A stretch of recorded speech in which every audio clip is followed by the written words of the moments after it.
Полноценный автомобиль собственного турецкого бренда уже звучит интригующе. Встречайте TOG. Сегодня у нас на тесте их электрический кроссовер TOG T10X.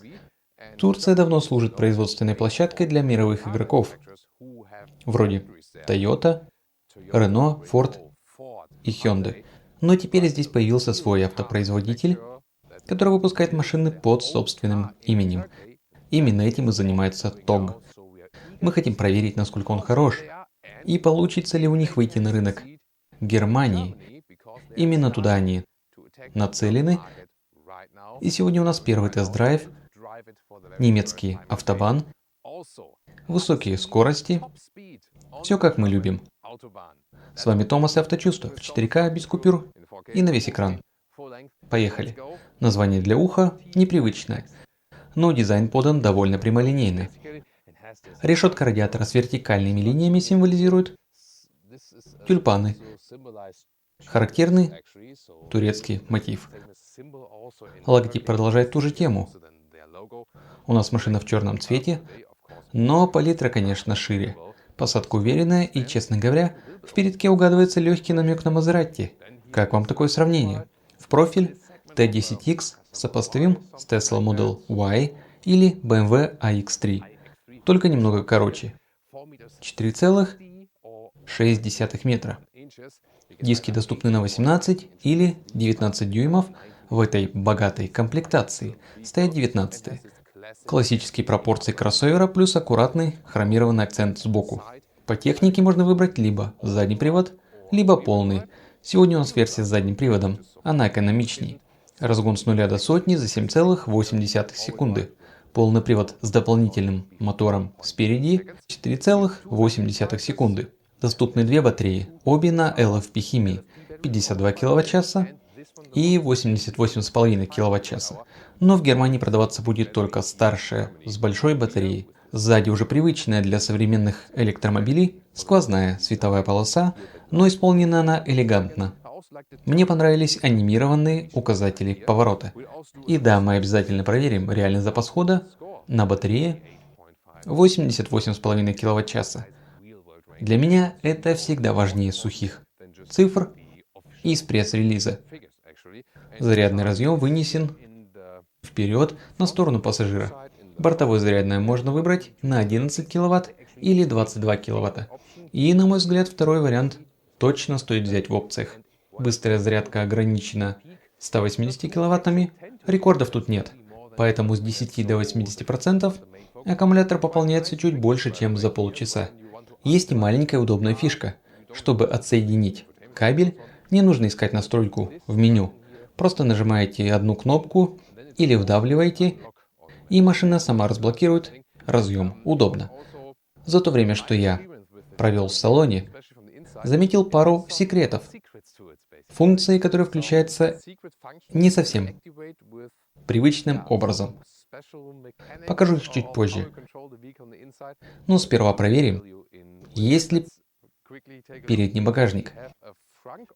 Или кабели придется хранить сзади. Открываем.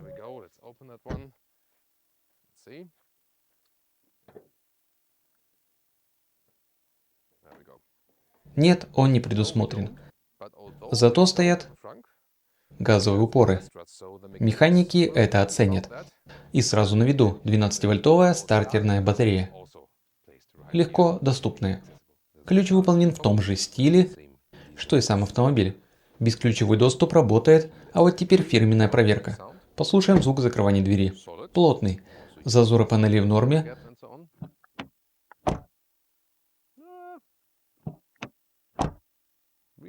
По задним дверям не самый приятный. Есть запас для улучшений, но в целом спереди добротный звук. Теперь к дверям. Верхняя часть отделана мягким пластиком, добавлена интересная текстурированная вставка с горизонтальным рисунком. Классические кнопки стеклоподъемников на месте, отдельного джойстика для зеркал нет. Его спрятали в другое место, скоро покажу.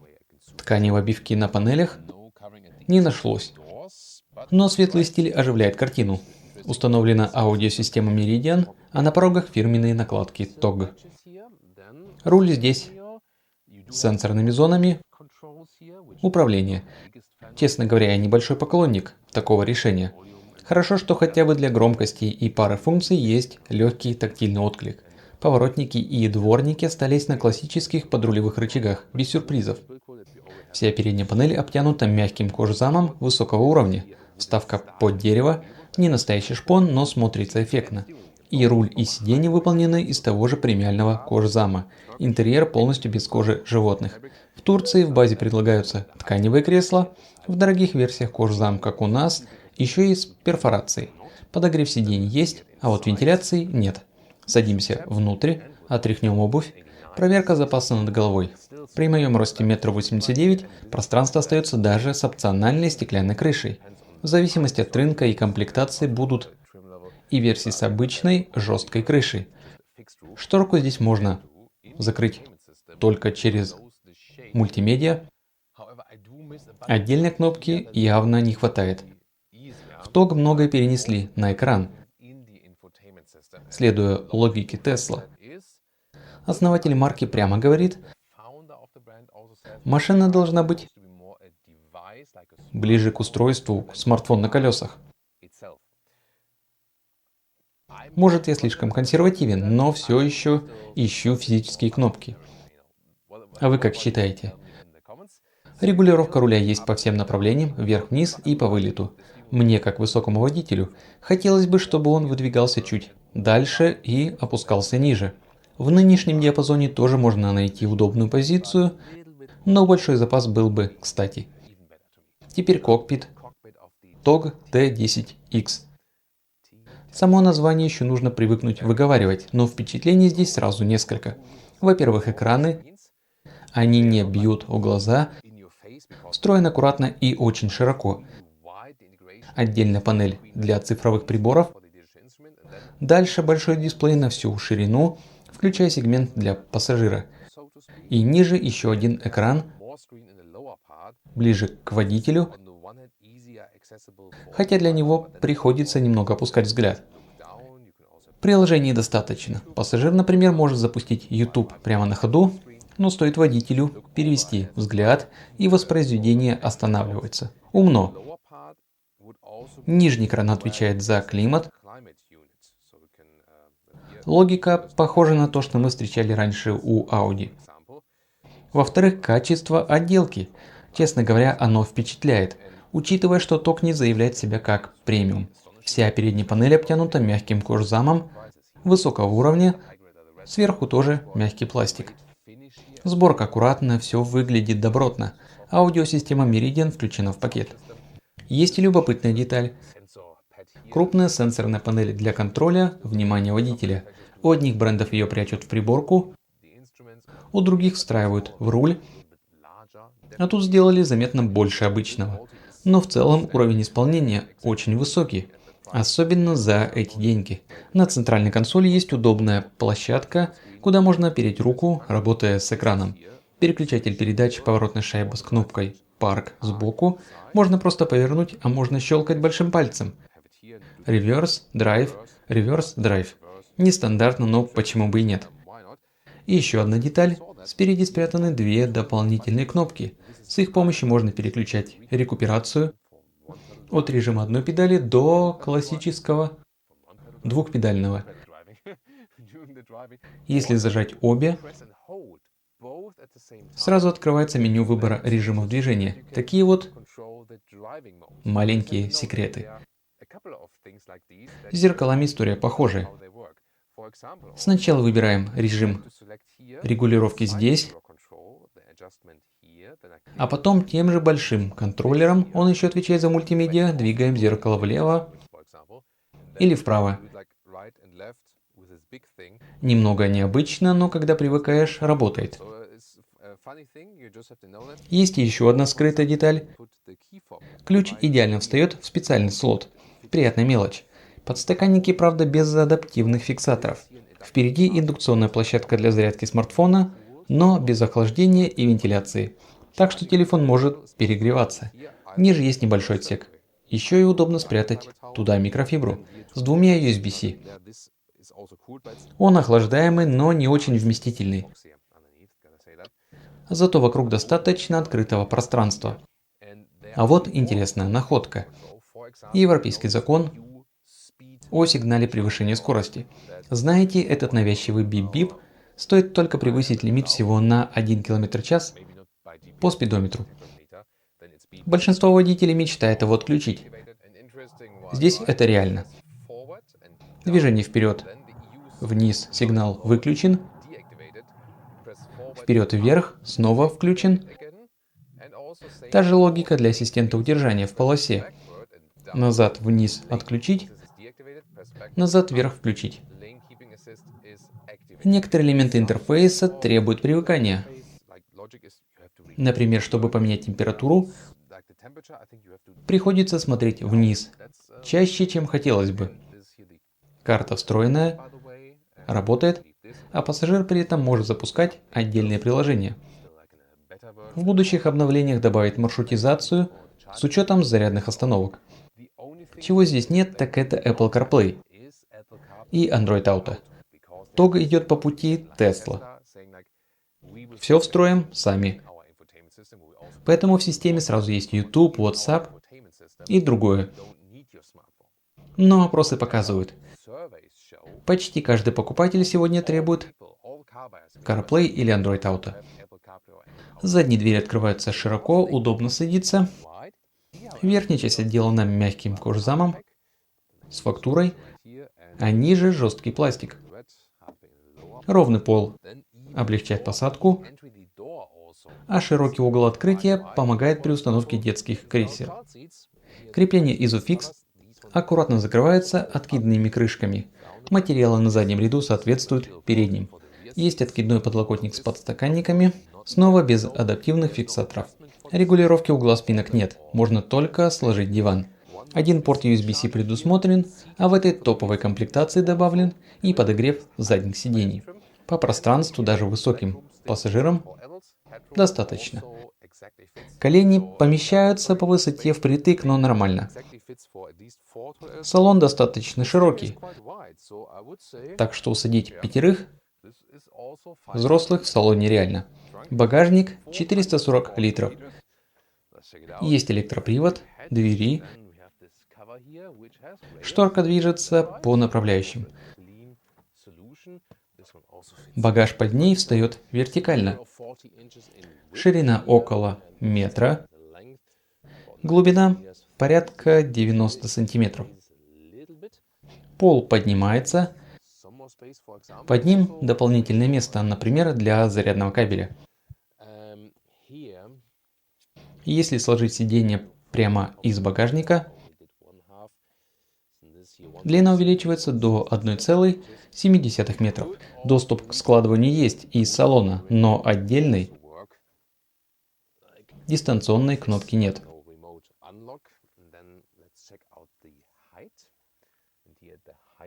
Высота проема примерно 76 сантиметров. И вот момент истины. Любой автомобиль, который хотят продавать в Германии, обязан пройти тест на автобане. Немецкий автобан – первая проба для TOG T10X. Версия с задним приводом 50 до 120. Поехали.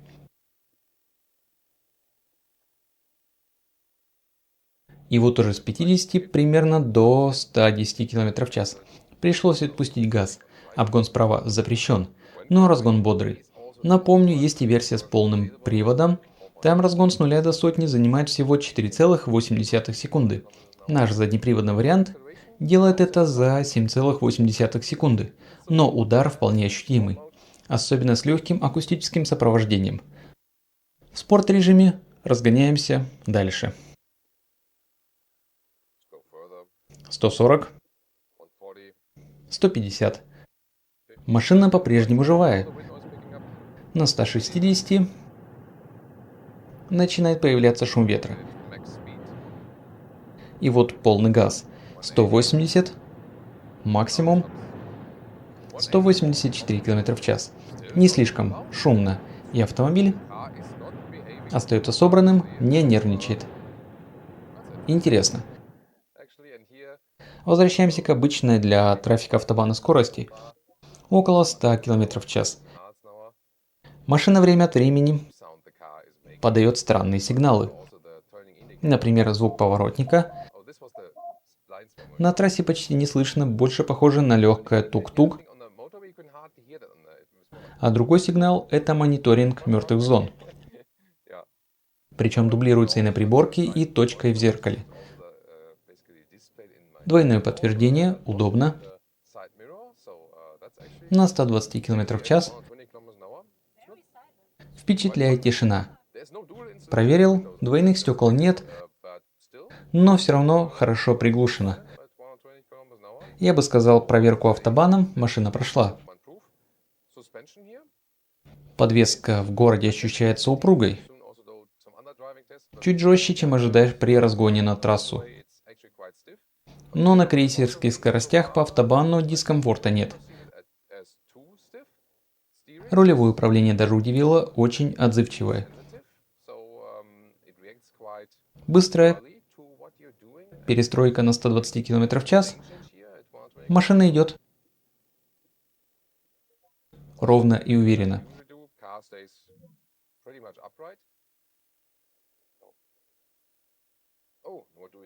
О, смотрите, мимо проскочил замаскированный прототип BMW iX3. Такие тестовые машины мы уже встречали на наших поездках, скоро покажут финальную версию. Возвращаемся к TOG. Включаем круиз-контроль с адаптивным замедлением и активным удержанием в полосе. Проверим. Скорость плавно снижается. Руль делает мелкие корректировки и машина держит траекторию. Пока все хорошо. Именно здесь многие новые бренды спотыкаются. Адаптация ассистентов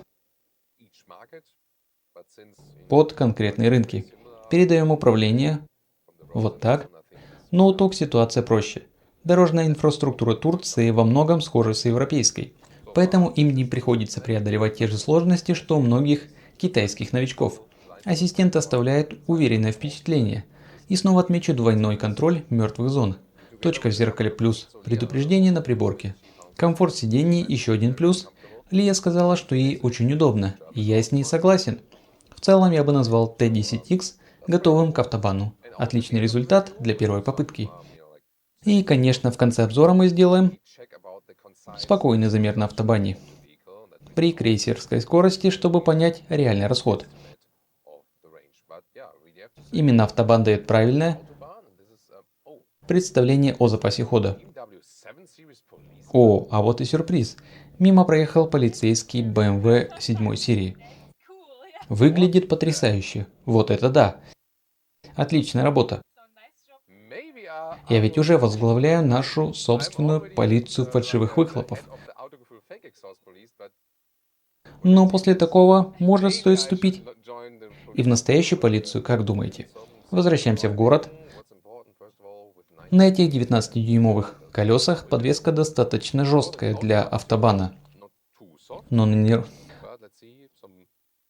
неровностях появляется легкий гул. Не критично, машина не становится ни жесткой, ни некомфортной. Характер можно подстроить. Классическая езда с двумя педалями или рекуперация в режиме одной педали. Причем она доводит до полной остановки. Так что да, на автобане T10X чувствует себя уверенно. Ну и в городе ему самое место. Размер идеально попадает в самый популярный европейский сегмент. Не слишком большой, не слишком маленький. Внутри просторно, но парковаться легко. Автомобиль действительно закрывает широкий спектр задач. И в городе он ощущается еще и довольно живым. О, смотрите, еще один полицейский. Может, тот самый парень с эффектной семерки BMW. Скорее всего, просто едет на обед. Прежде чем ловить грабителей на своем стильном патрульном седане. А я все еще думаю об этой машине. Теперь к цифрам. На нашем смешанном маршруте автобан. Высокие скорости. Город и немного загородных дорог. Средний расход составил 22 кВт на 100 км. И реальный запас хода около 400 км. с большой батареей. Для сегмента вполне стандартный результат. Если ехать спокойнее или меньше времени проводить на автобане, можно вытянуть и больше.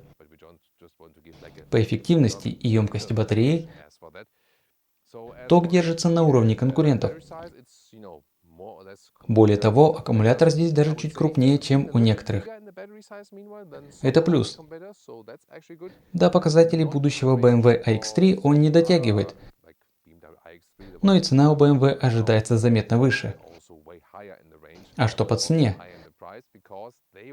На момент съемки окончательных цифр для Германии еще не было. Если пересчитать турецкий прайс, выходит вилка от 40 тысяч до 70 тысяч евро. Для Германии с большой батареей ждем примерно 50 тысяч евро. Официальные данные скоро появятся. Пишите в комментариях, и мы обновим. У TOG в планах также компактный кроссовер и фастбэк в стиле седана. То есть они явно собираются расширяться быстро. А что больше всего удивило сегодня? Насколько уверенно T10X чувствует себя на автобане, даже на высоких скоростях. У большинства новых брендов здесь начинаются проблемы, а у TOG получилось впечатляюще. Что скажете про TOG T10X? Купили бы? Пишите в комментариях и оставайтесь с нами, впереди еще больше конкурентов.